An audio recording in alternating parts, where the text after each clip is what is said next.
My husband called and said, "I want a divorce." He told me I could only speak to his lawyer from now on. So I went to meet the lawyer. But the moment I said, "Yes, I'm his wife," the lawyer started trembling. That's how my marriage ended, with a betrayal so deep. It made me question everything I thought I knew about love and worth. Have you ever wondered what's worse? Being betrayed? Or having the person you loved most tell you to your face that you no longer hold any value to them? I had to endure both at the same time, and I'm here to tell you that story. It's not about pain or resentment, but about how I reclaimed control of my life. But to understand this journey, you need to know who I am, how I fell for the wrong person, and why everything fell apart. My name is Lena Carter. I'm 37 years old, and I work as a commercial contract lawyer in Denver, Colorado. While I'm not famous in the traditional sense, I've earned a certain level of recognition in the legal field. Because of that, I'm compelled to keep my real identity private. The world is smaller than you think, and no one wants their personal affairs turned into gossip at lawyer conventions or courtroom meetings. The main character in this story is the man I once called my husband, Ethan Brooks. He's 41, CEO of a high-end restaurant chain stretching from New York to Los Angeles. Ethan was charming, confident, and ambitious, qualities that drew me to him the moment we met at a business networking event. I truly believed I had found my ideal partner, someone who would understand the demands and pressures of a busy career. But Ethan's ambitions extended far beyond professional success. He always wanted more. More money, more fame, and women he deemed more worthy than me. We got married over 10 years ago, at a time when both of us were reaching the peak of our careers. However, marriage turned out to be nothing like the romantic movies I used to watch. After a few years of stability, Ethan became increasingly distant. Our conversations grew shorter, and his evenings at home became fewer and far between. Instead, there were endless urgent meetings and lengthy business trips. Despite the obvious warning signs, I convinced myself that it was just a rough patch, that every couple goes through it. I told myself that Ethan was under work stress, and if I were patient, we would overcome it. But deep down, I knew something was terribly wrong. He wasn't just physically absent, he had abandoned me emotionally as well. When I finally decided to uncover the truth, I discovered exactly what I had feared the most. But that discovery was only the beginning of my fight for myself. There was much more to come, and I'll share all of it with you. Ethan Brooks was not someone who easily left clues. He was clever and always knew how to maintain his public image, especially around me. But no matter how smart someone is, they can't hide the small changes in their daily routine forever. I started noticing those changes over a year ago. It began with broken promises about coming home on time. He would excuse himself with urgent shareholder meetings or surprise inspections of his restaurant branches. His business trips became more frequent and farther away. "I'll be in New York this week, then maybe stop by Dallas before heading back," Ethan would casually inform me. I was accustomed to his hectic schedule, but there was something in his eyes and voice that kept stirring my doubts. Lately, Ethan had been taking more care of his appearance than ever before. He changed his cologne, bought brand new suits, and even started working out regularly. When I joked, "Are you planning to become a model?" he gave a dismissive chuckle and replied, "Don't be silly, Lena. I just want to look more professional in my meetings with clients." Those signs should have been enough to alert me, but perhaps it was love or self-deception that prevented me from facing the truth. I didn't want to believe that the man I had loved wholeheartedly could betray me.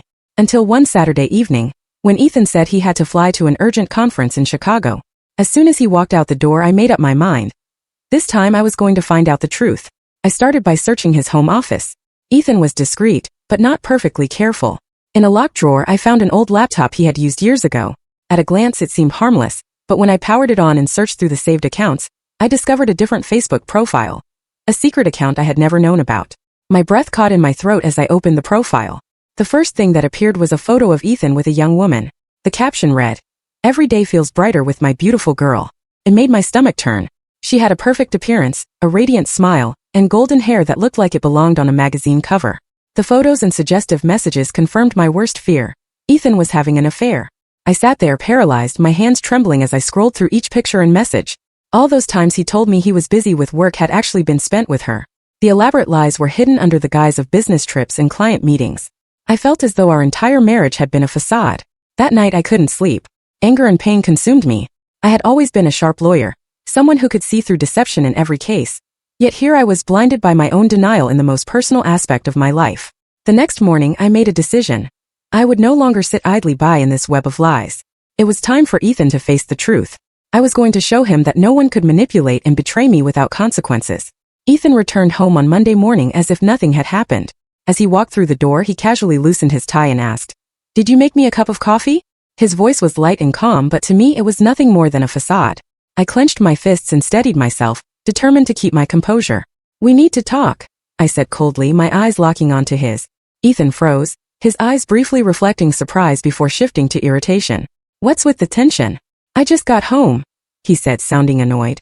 I took out my phone, opened the photo of him and that woman, and placed it in front of him. Are you still going to pretend? I asked, my voice trembling slightly with restrained anger. Ethan stared at the screen for a long moment, then chuckled a cold, heartless laugh. Oh, so you've done some digging? His response hit me like a bucket of ice water. That's all you have to say? This is how you explain your affair to me? I asked, in disbelief at his indifference. Ethan shrugged as if it didn't matter. Listen, Lena, you're being too sensitive. There's nothing serious between me and her. You should focus on your job instead of always acting like a judge trying to control me, he said casually. A surge of fury welled up inside me. Control? Are you kidding me? All those nights you came home late, all those lies about business trips, just so you could be with her? And now you want to blame me? Ethan sighed, his expression shifting to a mix of weariness and contempt. Honestly, Lena, you're blowing this out of proportion. We're not the same anymore. You're too caught up in your lawyer career to care about me. And besides, you're not as attractive as you used to be. His last words cut through me like a knife. I stood frozen, unable to breathe. What did you just say? I repeated in shock. Ethan shrugged again, his tone now cruelly detached. You heard me. I want a wife who fits me better. Someone attractive, someone who knows how to take care of herself, and someone who doesn't obsess over pointless legal cases, he said, without a trace of remorse. I fought to keep my voice steady. You really think cheating is the solution when you're unhappy? He gave a cold, humorless laugh. Honestly, yes. And just so you know, I've already made my decision. I'm filing for divorce. I don't want to continue this sham of a marriage. I've hired a lawyer and you should start packing. You need to leave. I stared at him, my heart shattering into pieces. After more than a decade of marriage, this was what I was left with. You're a coward, Ethan, but don't think for a second that I'll let you walk away without facing the consequences for what you've done. Consequences? Ethan laughed loudly. Lena, you don't stand a chance against me. You'll just embarrass yourself. I've got everything planned out. I didn't respond to his taunt. Deep inside, I silently vowed that Ethan would pay for the pain he had caused. This wasn't the end. It was the beginning of my fight to reclaim my autonomy and dignity. Ethan didn't know that I was not someone who could be easily defeated. He would soon learn the hard way. I walked into my home office, my mind still reeling from Ethan's cruel words. He really thought he had the upper hand, but he had forgotten one important thing. I am not someone who can be easily backed into a corner. I am a lawyer, and I would never let anyone trample on my dignity without fighting back. While sorting through some old files, I suddenly remembered a crucial document we had signed before getting married. The prenuptial agreement. At the time, both of us were building our careers and agreed that this contract would protect each of our interests in case things ever went wrong. In particular, the clause was crystal clear. If either party committed adultery, the other would be entitled to half of the business assets. I immediately found the original agreement. When the words asset division in the event of infidelity appeared before me, I almost smiled through my anger. Ethan had been so arrogant, assuming I wouldn't dare to challenge him. He had conveniently forgotten that he himself had agreed to this clause during a legal meeting where I was the one overseeing the details. Over the next few days, I devoted all my time to gathering evidence. Messages, photos from his secret Facebook account, hotel receipts, and even the schedules for his fake business trips were all meticulously saved and documented. As I printed each page, a strange sense of calm washed over me. Ethan wouldn't be able to escape this divorce without consequences. Once my preparation was complete, I arranged a meeting with Ryan Sullivan, Ethan's attorney. We met at a quiet cafe near downtown. Ryan was a well-known family law attorney with years of experience. I knew he probably thought this meeting would be a simple routine discussion, but he had no idea I had come fully armed with all the ammunition I needed. Ryan was polite as we began the conversation, smiling warmly. Miss Carter, Ethan informed me that this would just be an initial discussion to resolve matters amicably. I chuckled softly, my gaze unwavering. Oh, so he hasn't told you the real reason for this meeting? I calmly took a thick stack of documents from my bag and placed it on the table in front of him. You might want to review these before proceeding with any plans for your client. Ryan frowned slightly but opened the file. His expression quickly changed as he scanned the pages, his face paling as he took in the undeniable evidence of the affair. The text messages, hotel receipts, and photos shattered any defense he might have prepared. Oh my God, he muttered under his breath, clearly shaken. And that's not all, I said, my voice calm but razor sharp. According to the prenuptial agreement, I have the right to claim half of Ethan's business assets due to his infidelity. I'm not going to back down, Mr. Sullivan, so I suggest you reconsider continuing to represent your client. Ryan was speechless for a moment before letting out a sigh. Ethan never mentioned this agreement. He told me you were just trying to cause trouble without any valid reason. I let out a cold laugh. Well, I think you now know who's really causing trouble in this case. The meeting ended with a promise from Ryan that he would need to have a talk with Ethan. I knew exactly what that meant. No lawyer wants to represent a dishonest client, especially when facing an experienced attorney like me. Ethan had backed himself into a corner without even realizing it, and this was just the beginning. In the days following the meeting with Ryan Sullivan, everything unfolded exactly as I had anticipated. Ryan quickly withdrew from the case, refusing to continue representing Ethan after seeing the overwhelming evidence and the prenup stipulations. The news made Ethan furious. He bombarded me with texts and phone calls, none of which I bothered to answer. Now let's see who's the real joke in this divorce, I thought to myself, feeling both hurt and resolute. Ethan remained arrogant, boasting that he would hire another top lawyer to beat me. But as the weeks passed, I began hearing from colleagues that no one wanted to take his case. Everyone in the legal community knew my reputation and recognized that Ethan had made too many critical errors. One Saturday morning, as I was preparing for a virtual meeting with a client, the doorbell rang repeatedly. I frowned, not expecting anyone at that hour. When I opened the door, I was surprised to find Ethan standing there, looking nothing like the polished man I once knew. He was thinner, his hair disheveled, and his face gaunt with worry. "We need to talk, Lena," he said, his voice trembling. I crossed my arms and stared at him coldly. "I thought we agreed to communicate through our lawyers. Couldn't find anyone willing to take your case." Ethan lowered his head, clearly uncomfortable. "Lena, you have to understand, this isn't as simple as you think. I know I was wrong. I've ended that relationship. Can we talk like adults?" I raised an eyebrow. "That relationship? You mean your mistress? Interesting. Did she leave you when she found out you weren't rich anymore?" Ethan was silent for a moment, then let out a heavy sigh. "She doesn't matter. What matters is us. We were happy once, weren't we? I know I made mistakes, but everyone makes mistakes, Lena. We can fix this." Those words made me laugh bitterly. "Ethan, do you really think I'm stupid enough to come back to you, just because of a few apologies after everything you've done? Don't be ridiculous." He tried to stay composed, but I could see the desperation in his eyes. "Lena, I'm losing everything. If you take this to court, I'll be completely ruined. Just tell me what you want. I'll do it, as long as you don't take half of my business." I stepped closer, looking him straight in the eyes. "Do you remember who wrote that clause into the prenup? You did. And now you have to face the consequences. Don't come here begging. I gave you a chance to be honest long ago, but you chose to betray me. We're done." Ethan's face turned pale. He continued pleading, but I no longer felt an ounce of sympathy. "Get out, Ethan, and don't come back," I said firmly, slamming the door shut. Outside, I heard his footsteps retreat quietly. I stood still for a long moment, exhaling deeply. This battle was nearing its end. Ethan had thought he could control me forever, but now he knew the harsh truth. I am the only one who controls my life. The divorce proceedings concluded faster than I had expected. The undeniable evidence and the clear stipulations of the prenuptial agreement left Ethan completely at a disadvantage. In the end, he had no choice but to concede and sign the agreement, granting me half of his business assets. We didn't have to drag the case further into court. I won convincingly. Though the victory didn't bring the joy I had once imagined, it was merely the final step in closing a painful chapter of my life. A few weeks later, news of our divorce spread quickly within the business community. Some of Ethan's partners were shocked to learn that he had lost nearly half of his assets to me. His once thriving chain of upscale restaurants was now facing significant financial challenges. Without enough cash flow to maintain his lavish lifestyle, Ethan was forced to sell his sprawling mansion in the Denver suburbs and move into a modest rental apartment in a middle-class neighborhood. The woman he had once praised as his true love was no longer by his side. I heard rumors that she disappeared as soon as she found out Ethan was no longer wealthy. The cold indifference she showed him now was exactly what he had sown when he betrayed me. Karma hit faster than he expected. While Ethan struggled to adjust to his new reality, I focused on rebuilding my own life. The business shares I had acquired provided a stable source of income. I didn't manage the operations directly, but hired a professional team to handle that part of the business. This allowed me to concentrate on my legal career and spend more time taking care of myself. One day, I received a call from my best friend, Emma, whom I hadn't seen throughout the divorce process. "Lena, we should go somewhere to relax this weekend. You fought so hard. It's time to enjoy the fruits of your victory." Emma's suggestion made me laugh. She was right. I had spent too much time in pain fighting and weathering the storm of my life. It was time to let myself enjoy life a little. That weekend, we drove up to the mountains in Aspen, rented a small villa, and spent the entire day hiking along beautiful trails, breathing in the fresh air of nature. There, I began to feel a true sense of relief for the first time in months.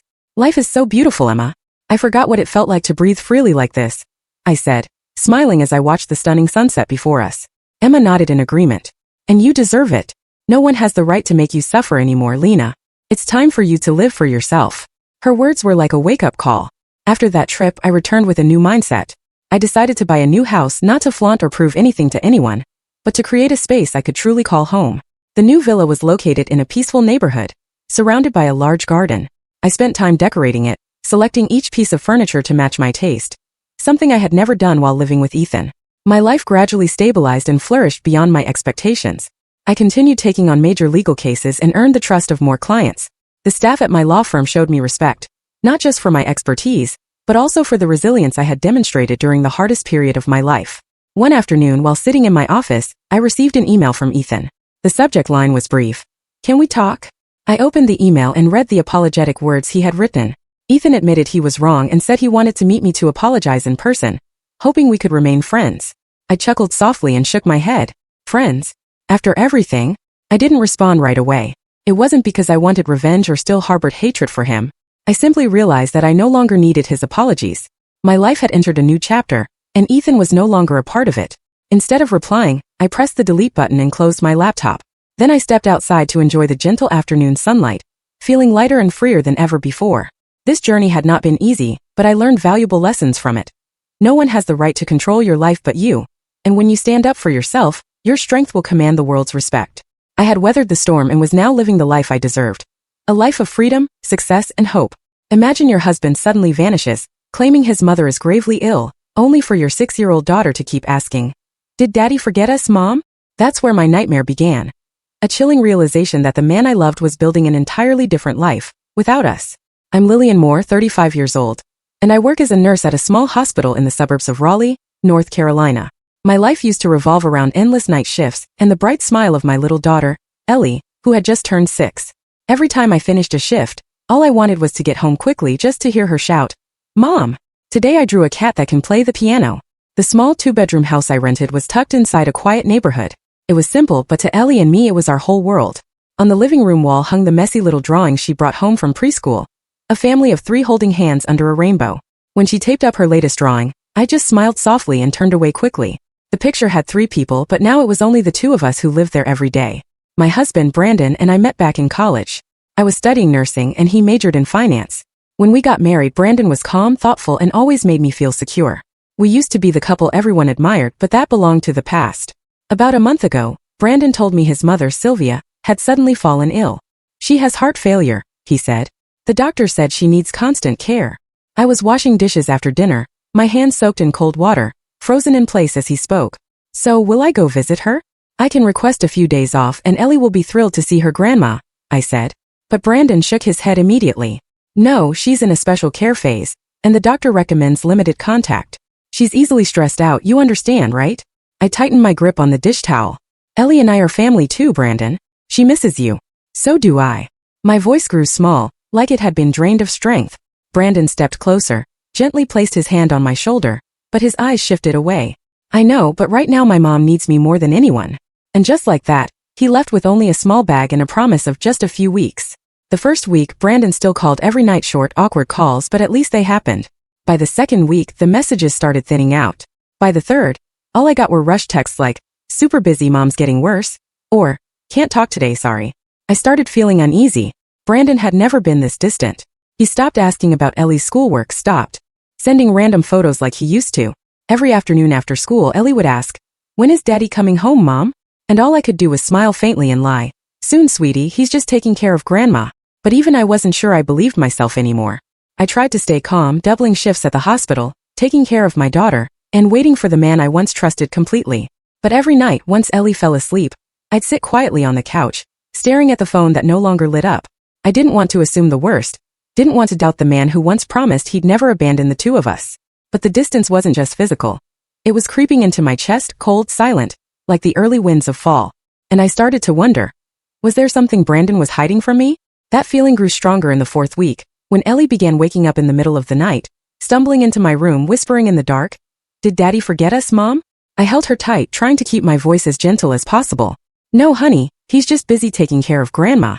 But deep down I wasn't so sure anymore. I started noticing the small changes I had previously ignored. Brandon used to be a thoughtful father. No matter how busy he was, he always called to say goodnight to Ellie. Now Ellie relied on old voice recordings, bedtime messages I had saved because she liked hearing her dad's voice. That Friday, while changing after my shift, I sighed without meaning to. Gwen, an older coworker and longtime friend, looked over at me in the mirror. Still thinking about Brandon? She asked bluntly. I nodded. He's basically vanished. Ellie cries because she misses him and can't even get a call. And me? I don't even know what I'm believing in anymore. Gwen patted my shoulder. Lillian, if it's really just about caregiving, there are 100 ways he could manage it without disappearing like this. A devoted son doesn't need to cut off his wife and child to prove he cares. I stayed silent. Gwen continued. Have you thought about going there yourself? No call, no warning. Just show up and see. I hesitated. The idea tightened something in my chest, but it also sparked something I hadn't felt in weeks. Clarity. That night, while Ellie colored in the living room, I sat in front of my laptop and quietly looked up Sylvia's address. She lived in Asheville, just under a 4-hour drive from Raleigh. I jotted it down and glanced at Ellie. She looked up wide-eyed. Mom, are we going somewhere this weekend? I smiled. Yes, we are. We're going to see Daddy, but it's a surprise, okay? Don't tell him. Ellie squealed, then ran off to grab her newest drawing. I'm going to give this to Daddy so he won't forget us. The next morning, I requested the weekend off, then stopped by the little watch shop near the hospital. I bought the watch Brandon once wanted but didn't buy, wrapped it carefully. Then I picked up cinnamon cookies and jasmine tea, Sylvia's favorites. I tried to make everything feel like a normal family visit, but deep down, I knew this wasn't just a visit. This was a trip for the truth. We left at 8 a.m. that Sunday. Ellie sat in the back seat, hugging her teddy bear, humming along to the radio. I drove down the long highways, pine trees on both sides beginning to turn color. About 30 minutes outside of Asheville, I slowed down, listening as Ellie told stories from school. I smiled now and then, but my mind kept circling back to Brandon, wondering where he really was and whether he was caring for his mother or hiding something else. Around midday, Ellie and I turned into the quiet neighborhood where Sylvia lived. White fences, manicured lawns, and American flags on every porch. I remembered the last time I was here. The yard was overgrown, the walkway barely visible through the weeds. But this time everything was different. The lawn was neatly trimmed, bougainvillea bloomed brightly along the porch, and there was even a child's bike standing perfectly upright under the shade of a tree. A pink bike with purple ribbons on the handles, clearly not Ellie's, since we hadn't brought anything with us. I parked a short distance away and turned off the engine. Ellie looked around, eyes sparkling. There's Grandma's house, Mom. Can we go in now? I gripped the steering wheel gently, then turned to her. Give me a moment, Ellie. I just want to look around a bit. I stepped out, pulling my coat tight. From a distance, I saw someone step out of the house. A young woman with blonde hair tied neatly, carrying a trash bag. She glanced toward my car, then went back inside and shut the door. A cold feeling ran down my spine. I returned to the car, smiled at Ellie. We're going to surprise Daddy, sweetheart, but remember, it's a secret. We're not knocking yet. She nodded eagerly, hugging her drawing tight. I'm ready. I wasn't sure if I was, but I knew one thing for certain. I couldn't live in doubt any longer, and the only way to know the truth was to open that door. I walked with Ellie along the white wooden fence, my hand gently holding her small fingers. The Asheville sky was clear, the sunlight soft and the breeze cool, but inside me, a storm was beginning to gather. We were just a few houses away from Sylvia's when a middle-aged woman crossed the street with a curly-haired dog. She looked at me for a second in surprise, then smiled warmly. Lillian, isn't it? She asked, shortening the leash. Oh my, it's been so long. And this must be Ellie. I paused, then nodded. Yes. Hello, I'm Joyce, Sylvia's neighbor and close friend for decades, she said, smiling at Ellie kindly. She's grown so much. I remember when she used to toddle around the yard. I forced a smile, but my heart thudded faster. I heard Sylvia was dealing with heart issues, I said cautiously, so we thought we'd visit without warning. Joyce chuckled. Heart issues? Not at all. Just last week she went to the grocery store with Brandon and that blonde girl, what's her name again? Oh, Lauren. They brought a little boy with them, such a sweet kid. He kept calling Sylvia Grandma the whole time. I stood frozen. Ellie looked up at me, mouth slightly open, but didn't say a word. You said Brandon went to the store? I asked again, trying to keep my voice steady. Sure did. He even helped me carry water bottles from the car, Joyce said with a laugh, not noticing my expression stiffen. They looked like a real family. It's nice Sylvia has grandkids to keep her company now that she's older. I simply nodded, thanked her, and kept walking with Ellie. Each step felt heavier than the last. Now I understood why Brandon didn't want me to come, why the text stopped, why our daughter had been quietly erased from his life. But I needed to see it with my own eyes. The cream-colored house came into view. The garden carefully maintained, lavender blue flowers blooming evenly in the sun. The front door was slightly ajar. My heart clenched. Ellie, stay right here with me, I whispered. We're not knocking yet. She nodded, clutching her drawing of the purple-dressed cat. I stepped closer. From the cracked door, laughter echoed out clearly. No, Lauren, you're the one who filled the pan with oil. Brandon's voice rang out light, relaxed, warm, a stark contrast to his, I'm busy messages. I know, but your pancakes were amazing. A woman's voice replied, sweet, youthful. I swallowed hard. Tate, don't spill. Orange juice on the couch again. Sylvia's voice chimed in, vibrant and full of energy. I just cleaned that yesterday. A child giggled. Sorry, Grandma. I gently pulled Ellie closer. Do you want to see Daddy? I asked softly. She nodded, eyes wide with wonder. I lifted her just enough so she could peek through the door. Her face changed immediately. I leaned in. The living room was filled with sunlight. Brandon sat on the couch, his arm wrapped around a pretty blonde woman wearing a sky blue dress. She leaned her head on his shoulder, smiling brightly. On the rug, a little boy, maybe 5, played with toy cars, humming along to a song from the TV. And Sylvia, the woman I had been worried was bedridden, walked in from the kitchen with a tray of orange juice and cookies, her steps firm, healthier than I'd ever seen her. Brandon, I really love it here. Lauren laughed. It's peaceful, cozy. It feels like home. Because it is home, Brandon replied. He leaned down and kissed her forehead. And you're my family. Daddy, play cars with me. The little boy yelled. Brandon laughed. All right, Tate, I'm coming. It felt like someone had punched me straight in the chest. Ellie clutched my arm. Mom, her voice trembled. That man is my dad, but I placed my hand over her mouth. Sure, not yet. Not now. My voice was rough, barely above a whisper. We stepped back, pressing ourselves against the outer wall, breathing heavily. I held my daughter tightly as my mind spun. What was happening? The man I trusted, the man I loved, had been living the past month as someone entirely different, with a different woman, a different child, and an entirely different life. I closed my eyes, trying to steady my breath, not because I was weak, but because I needed clarity to know exactly what I had to do next. And I knew I needed evidence. I held Ellie tightly in my arms, trying to shield her from the reality that had just shattered before us. My heart felt like it was being squeezed, not just because Brandon had betrayed me, but because Ellie, the little girl who still drew pictures of a family of 3 every week, had just witnessed her father calling another child his son. I took a deep breath, looked around, then knelt down and whispered, Wait here for a moment, sweetie. Mommy has something very important to do. Ellie nodded, her eyes still wet with tears, clinging to the stuffed bear she had brought from home. I stepped back toward the trees near the yard, quietly pulled my phone from my pocket. The screen reflected my face, pale but no longer trembling. I switched to video mode, steadied my hand, and crept back toward the front door. The door was still ajar. Inside, laughter and conversation flowed easily, as if the world was completely at peace. A world where my daughter and I did not exist. I aimed the phone's lens inside. I began recording. Lauren sat beside Brandon on the couch, her head resting on his shoulder. Tate, the boy I now understood was Lauren's child, ran around the coffee table with his toy car.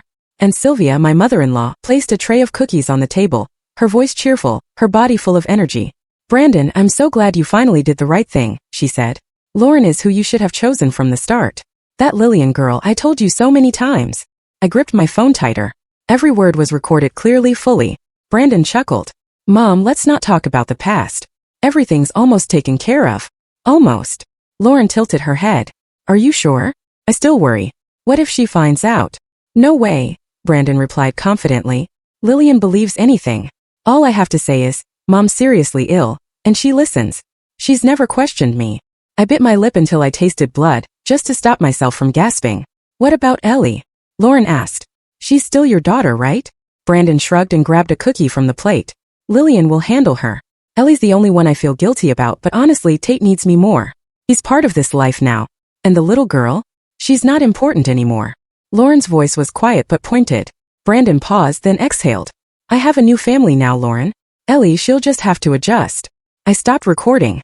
My hands were shaking, not from fear, but from fury, from resolve. Brandon hadn't just betrayed me. He'd betrayed our daughter, the same child he once rocked to sleep every night. He discarded her like she was just some leftover from a past life. I walked back to the bushes where Ellie sat curled up, her eyes filled with sorrow. Between soft sobs, she asked, Mom, why did Daddy call that boy his son? What about me? I knelt and hugged her tightly. Daddy did something wrong, Ellie, but you didn't. You are the most precious thing in my life. I wiped away her tears, then added, I'll do everything I can to protect you from now on. You don't have to try to understand grown-up problems, okay? She nodded faintly, and I carried her back to the car. In my mind, a plan was forming, not for revenge but for justice. I had the video. I had the evidence. And I wasn't going to let someone like Brandon erase our existence with a few easy lies. I started the car but didn't drive away right away. I opened my phone and went to my contacts. My fingers stopped on a name I never thought I'd need. Joanna Pierce, an attorney I'd once met during a dispute involving a patient at the hospital. A sharp, no-nonsense woman, but fair. I hit call. The phone rang 3 times. Hello? Hello, Joanna? It's me, Lillian Moore. I need to see you as soon as possible. My voice was firm, no longer wavering. I have proof and I'm ready to fight. After hanging up, I looked at Ellie through the rearview mirror. She was hugging her stuffed bear, eyes distant. I knew I couldn't afford to hesitate anymore because from this point on I wasn't just a betrayed wife. I was a mother, and I would not let anyone discard my daughter so easily. I left Asheville that very afternoon after making sure the video was backed up to both a hard drive and the cloud. On the way back to Raleigh, Ellie fell asleep in the back seat, still clutching her old stuffed bear. I drove in silence, my thoughts racing, but with razor-sharp clarity. No more tears, only action. The moment I got home, I called Rachel Linwood, Gwen's former colleague, now a family and custody attorney. I had never imagined I'd need her, but today it wasn't just a need, it was a necessity. Rachel scheduled a meeting for the next morning. Before going to bed, I texted my mom, Elaine Moore, who still lived in Durham, less than an hour's drive from Raleigh. Mom, I need to leave Ellie with you for a few days. I'll explain when I arrive. Early the next morning, I gently woke Ellie. She was still tired but didn't ask many questions. I drove her to my mother's house. Elaine opened the door with worry already in her eyes the moment she saw me. What's going on, sweetheart? I took a deep breath. I'll tell you everything, but right now I just need you to watch Ellie for a few days.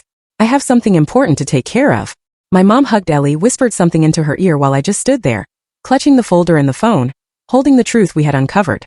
By the time it was not even 8 a.m., I arrived at Rachel's office, a small red brick building in a quiet area near downtown. Rachel, a Jewish woman in her early 40s with short curls and sharp, steady eyes, greeted me with a handshake and led me into a private meeting room. I placed the phone on the table and said, I need a diver. CE, and I want full custody of my daughter. Rachel sat silently for 5 full minutes as she watched the video. She didn't say a word until it ended. Then she hit pause, looked up at me. You have everything I need. Visuals, audio, context, timestamps. This isn't just evidence of infidelity. It's concealment, deception, and likely grounds for moral misconduct in a divorce case. The court will lean entirely in your favor. I nodded, my voice raspy. He had the nerve to say Ellie didn't matter anymore. Rachel picked up her phone and called her assistant. Prepare an emergency petition for an irreconcilable divorce. File a request for temporary sole custody with video evidence attached. We'll also request a no-contact order if needed. I looked at her and knew I had chosen the right person. Before I left her office, Rachel gave one last instruction. I need you to do one more thing before we formally proceed. Check your joint bank account. That same afternoon, I went to the bank. It only took a few minutes to log in, and there it was. Brandon was still using the credit card linked to our joint account for purchases, including items for Lauren and that child. I immediately followed Rachel's advice. I withdrew half the money, transferred it into a new account under my and Ellie's name, and locked all outside access through my phone. That evening, I returned to my mother's house and had dinner with her and Ellie. My mom looked at me, and for the first time in years, she saw someone who wasn't lost or hesitant. You've made your decision? She asked. I nodded. Not just for me. For Ellie. I won't let her grow up in a world where people can throw her away like something used. My mom squeezed my hand without saying another word. That night I lay next to Ellie, listening to her steady breathing, and felt something I hadn't felt in a long time. I was no longer afraid of Brandon. Not afraid of his excuses, his blame, or the fake little family he was trying to build in Asheville. I had lost enough. Now it was time to reclaim what was mine, through the silence of evidence, through the law, and through the clarity of a mother who would never surrender. 2 days later, I stood in front of the familiar white gate of the house in Asheville, a place that once symbolized my trust, and now would become the end of every last illusion. Next to me stood Rachel Linwood, dressed in a charcoal suit, posture firm, eyes cold but resolute. In her hand was a folder, stamped and ready. Divorce papers, custody petition, financial documents, and the video. The one that captured every word of betrayal. Rachel looked at me and asked quietly, "Ready?" I nodded, voice steady. More than ever. We walked up the stone path, bougainvillea still blooming brightly over the porch. A cruel contrast. Rachel rang the doorbell. A few seconds later, Brandon opened the door, his face frozen in total disbelief. "Lillian, what are you doing here?" I looked straight at him, expressionless. "I came to finish what you started." Brandon glanced over my shoulder, then at Rachel. "Who is?" "Rachel Linwood, my attorney," I answered for him. "We need to talk now." "It's not a good time. Lauren and Tate are napping and my mom." "Then wake them," Rachel interrupted, her tone calm but firm. "Because your fantasy life is about to be exposed." I stepped through the door before Brandon could stop me. The living room looked exactly as it did through the crack in the door. Tidy, cozy, complete, but without a place for Ellie. Lauren walked out from the kitchen, coffee mug in hand. Her eyes landed on me, then darted to Brandon in panic. "What is she doing here?" she asked, quickly setting her mug down. I didn't answer. Rachel opened the folder and pulled out several documents. We're here to serve divorce papers, supported by full evidence of deceit, concealment, and betrayal. This is a copy of the custody petition for full parental rights. And this, she placed a USB drive on the table, is the recorded footage of exactly what took place in this house 3 days ago. Brandon's face turned pale. At that moment, Sylvia appeared in the hallway, still holding her phone. What's going on? Why are you here, Lillian? I turned to her, the woman who used to call me a good daughter-in-law and who had stood by while my family fell apart without saying a word. You seem well, I said coldly. Not exactly what one would expect from someone supposedly too sick to receive visitors. Sylvia froze, then hissed. I don't owe you an explanation. No, I replied, because everything's already been recorded. Lauren turned to Brandon, her voice rising. You told me she didn't know anything. You said it was final. You said I was your family now. Lauren, now is not the time. Brandon tried to keep his voice low. At the time she just dropped a bomb in the middle of your house. Brandon, she shouted, then looked at me, her voice filled with venom. You think you can steal him with a stack of paperwork? I looked her straight in the eyes. No, I don't need a man who betrays his own child. I came here to protect my daughter, the same daughter he claimed no longer matters. Brandon flinched. Lillian, I didn't mean it that way. Rachel calmly unlocked her phone and played the recording. Brandon's voice rang out loud and clear from the speaker. Tate needs me more. I have a new family now, Lauren. Ellie, she'll have to get used to that. The entire room went silent. Brandon took a step back, speechless. I took a deep breath. I didn't come here to beg. I came to say, Ellie and we don't need you anymore. Sylvia suddenly shouted. Get out of my house. Rachel turned to her and gave a cold smile. Legally, this house is not solely yours until division of assets is finalized. And according to the bank records, your son is still using shared marital funds for questionable personal expenses. The court will be very interested in that. Brandon collapsed into the chair, burying his face in his hands. Lauren stormed upstairs, slamming the door so hard the picture frames on the wall shook. I didn't need to say anything more. I simply turned and walked out of that house with steps steadier than ever before. The sky over Asheville was gray, but inside me, a beam of light was beginning to shine. I had stood up and I would not look back. 3 months later, on a bright April morning, I stood in my new apartment in the heart of Raleigh, looking out the large window at the park below. A soft breeze rustled the lush green trees, and birds chirped in the distance. Ellie was running around the living room, still faintly smelling of fresh paint, holding a handmade paper flower crown in preparation for her 7.5 birthday party. I can't wait until the afternoon, Mom. Ellie shouted, hair flying, cheeks flushed with excitement. Quiet joy rose inside me as I adjusted the small board hanging near the kitchen with hand-lettered words that read, Happy birthday, Ellie. This 2-bedroom apartment wasn't spacious, but it was cozy and full of light. Most importantly, it was mine.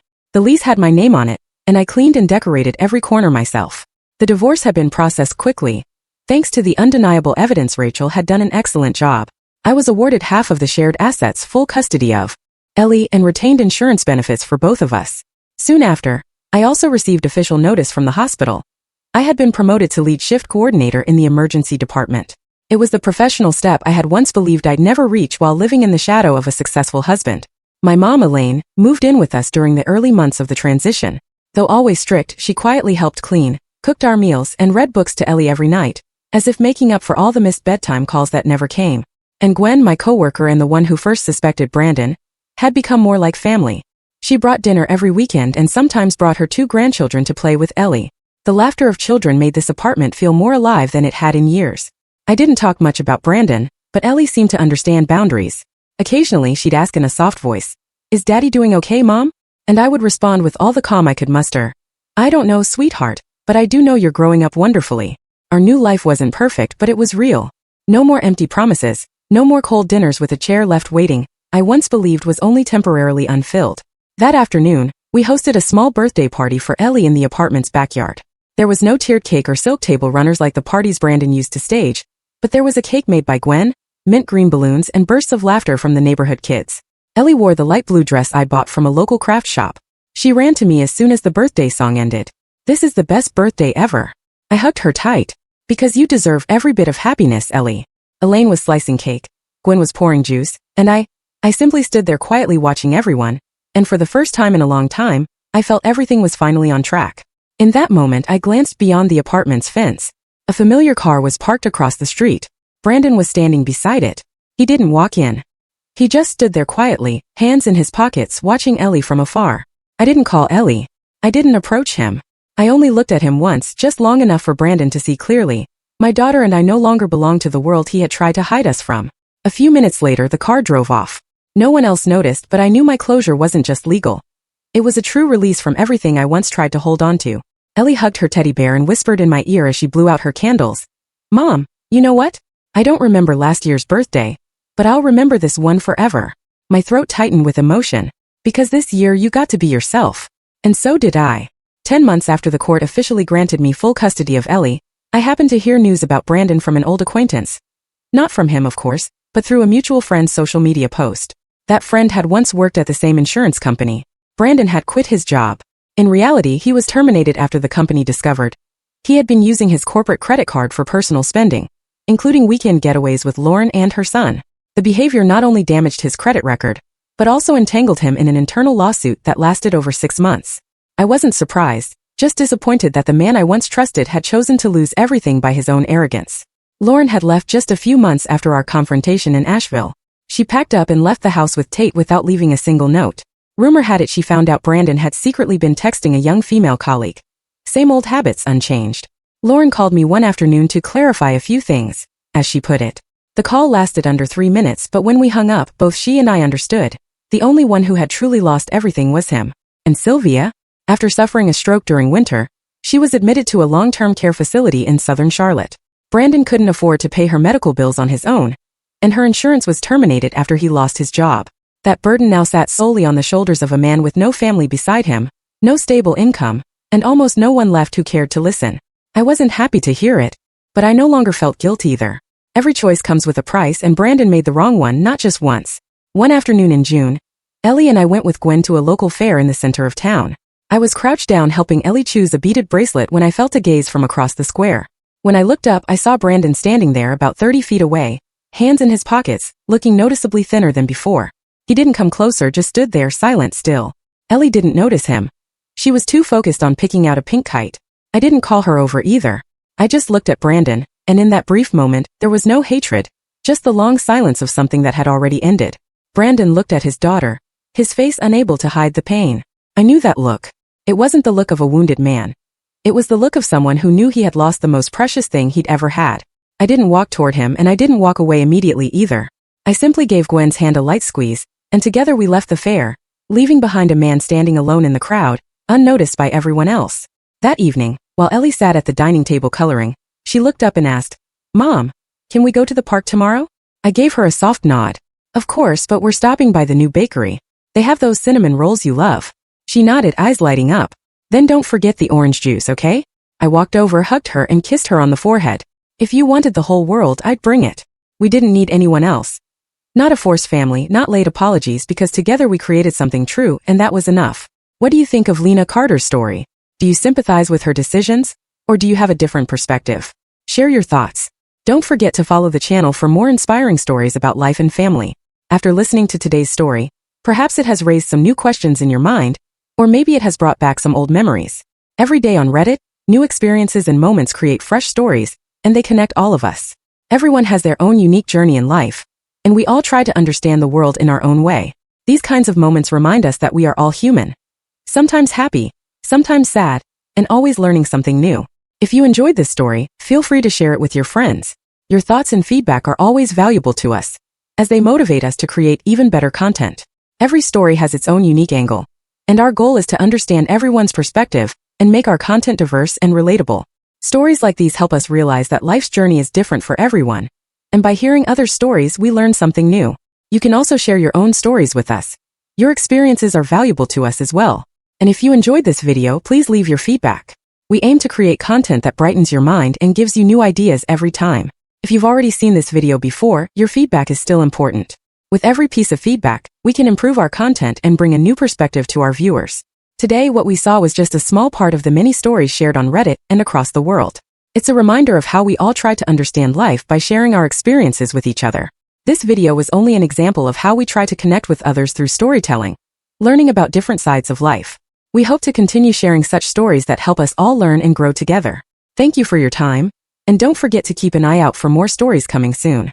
If you haven't already, please like and follow for more amazing content. Your support keeps us going, and we will strive to bring you more thought-provoking and heartwarming stories. Until next time, take care and stay curious.